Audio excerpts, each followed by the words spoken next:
Jingai Musume 164. The main event begins. The Old Butler Part 2. Editors, Speed Phoenix, Joker. My attack marked the battle's true start. A back to heavy, downward swing with all the forward momentum of my charge. All the power put into the strike made it incredibly fast, but the butler dodged it with ease. His dodge was so practiced and deliberate that it almost made avoiding the blade look the most natural thing to do. With its target missing, my sword ended up cleaving into the stage instead, causing a conspicuously loud crash in the process. I grunted as I pulled the weapon out of the ground and quickly turned the motion into a sideways swing. Of course, that wasn't the only thing I did. I kicked up some of the debris that my first attack had knocked all over the place at my opponent as I went in to bolster my chances of success. Much to my displeasure, he managed to not only drain my projectiles of their momentum by splitting them to pieces before they reached him, but also dodge Na's blade by stepping out of her range. And he did it all with only the slightest bit of effort. The look on his face was literally as composed as it possibly could have been. "Those are some terrifyingly quick attacks," said the butler. "Yeah, totally sounds legit coming from the guy dodging them without even breaking a sweat." I knew that I had to crank my engines up as far as they would go if I didn't want to lose, so I conjured up a series of water dragons and had them charge at the old butler. The spell was one that I employed often. I was so used to it that it no longer had any cast time whatsoever. Each of the serpentine fabrications roared as they opened their jaws and coiled around each other in the middle of their suicidal charge. Yeah,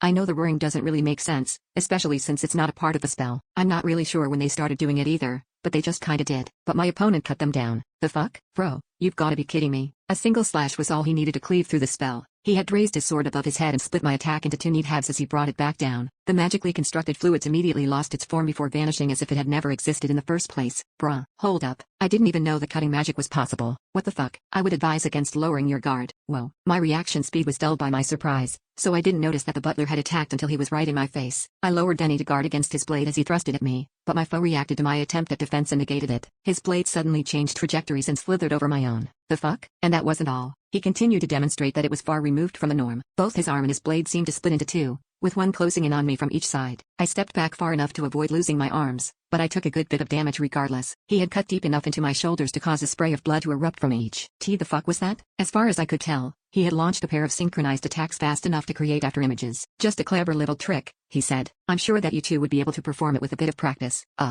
Dude, not everyone's a Superman like you, you know? My dexterity stat had risen a lot since my reincarnation, and as a result, I had gotten a lot better at using magic. My ability to wield a sword, however, had improved by only a questionable margin. The change it experienced was so tiny that I wasn't even sure whether I had really improved or if it was all just a placebo. Unfortunately, I was well aware of the fact that I simply had no talent for swordplay. My only option was to fake it by brute forcing my way through my opponents with numbers and skill levels. Oh, god damn it. I totally would have leveled up both my sword and great sword mastery before leaving home if I knew this was going to happen. Their effects stack, so boosting both would probably help me a ton.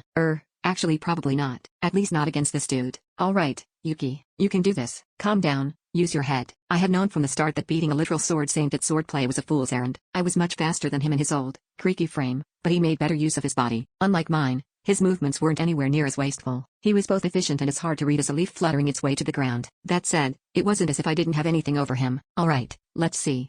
I've got strength on him. I could totally crush him if it came down to a contest of brute force, physical or magical. He can't fly either, so there's always that. Oh yeah, and I've got NA. That's gotta be a huge plus. Alright, I think I've got a pretty solid game plan. Let's do this. NA, activate wind magic. I barked an order as I materialized my wings. Okay, she said with a telepathic nod. The sword girl had immediately grasped my intentions. I positioned her behind me and began channeling my magical energy through her to wreath her blade in flames. She followed up the action by beginning to eject the air around her. There was a sudden explosion. I shot forward with all the force of a missile. You better get ready to stop, drop, and roll if you don't want to burn to death, old timer. I literally flew at him and attempted to maul him with my engine. He knew just as well as I did that taking a hit from a literal flaming blade was a recipe for disaster, so he leapt backwards in order to avoid the attack by a large margin. That, however, wasn't anywhere near enough to avoid me. My swing had caused the engine to momentarily shift in front of me and provide me with a burst of backwards acceleration. It seemed like he was going to gain on me, but I flapped my wings while reorienting my blade in order to make a U-turn and continue firing myself in his direction. I gave my wings another flap right before I reached him in order to change my trajectory in an attempt to subvert his guard. How irksome. The old man groaned as he evaded my blade. Wait, he's calling me irksome. Talk about the pot calling the kettle black, says the guy that's stupidly hard to read. I yelled back at him out of pure obligation as I flew circles around him and continued my assault. Na's flames grazed him over and over. The butler uniform he was wearing took severe damage. The man himself, however, did not. He had avoided taking even a single critical hit. The lack of progress started to tilt me, so my attacks lost their form as time progressed. They grew wilder and less thoughtful, a fact the old-timer took advantage of immediately. He made use of the increase in the number of openings I had to counter with a slash to the flank. Ow. I groaned internally. Fortunately, the cut was a shallow one, but it was an impressive feat nonetheless. Even monsters with stats that match my own would have to get pretty lucky if they wanted to evade my Anakin-based attacks. What the hell? Man, the fuck's up with this guy's reflexes? I can't believe he managed to throw a counter while I was moving around that quickly. Frankly, the butler was terrifying. One's stats had the tendency to drop as one's body succumbed to age, which meant that he would have been even stronger in his prime. I had the sneaking suspicion that the man before me had once been strong enough to go toe-to-toe with dragons. What an amazing display of skill from both sides, shouted the caster. Can you believe that we're only in round 4, ladies and gentlemen? His voice was immediately followed by a series of cheers. Again, I groaned internally, and not from pain this time. I was starting to get annoyed by both the MC and the crowd. They were too noisy and it was hard to focus. Upon realizing that I was letting myself get a bit too tilted for comfort, I decided to stop and take a deep breath. Alright Yuki, calm down. You can do this. You just gotta stay calm. I dispelled the flames enveloping Enne's body and got her to stop casting wind magic before taking a moment to erase everything but my foe from my mind. Master, how are your wounds? She asked, telepathically. I'm fine. How's your mana holding up? I have about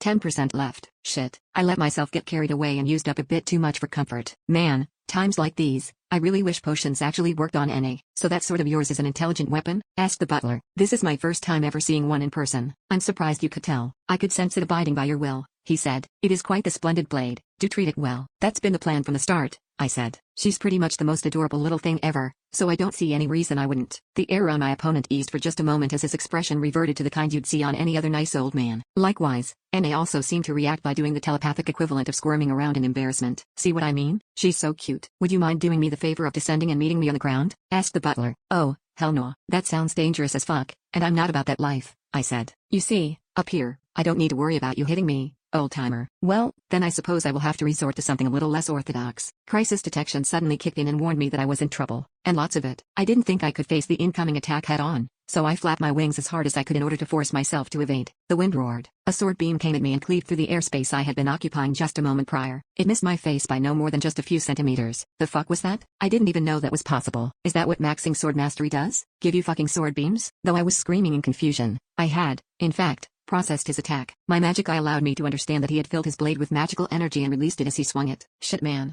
that surprised me as much as a jack-in-the-box would surprise a toddler. I'm surprised you avoided that. Dude, what the fuck? I thought I was about to die. Fuck me. Holy shit. The first thing I did after firing off a series of complaints was pay him back in kind. I did the exact same thing he did. I filled Enne with mana and took extra care not to activate Crimson Blaze. Instead, I imagined the magical energy flying off into the distance as I released it, and that was exactly what happened. I managed to send a sword beam flying right at the old butler. He avoided the attack, but it managed to prove itself a significant source of power by carving a large gash into the arena's floor. Wow, that worked a lot better than I thought it would. You have learned the attack just by seeing it? Asked the butler. How outstanding. I expected nothing less. Mark my words, old-timer, I'm going to wipe that confident smile off your face. It's time for round 2. Let's do this.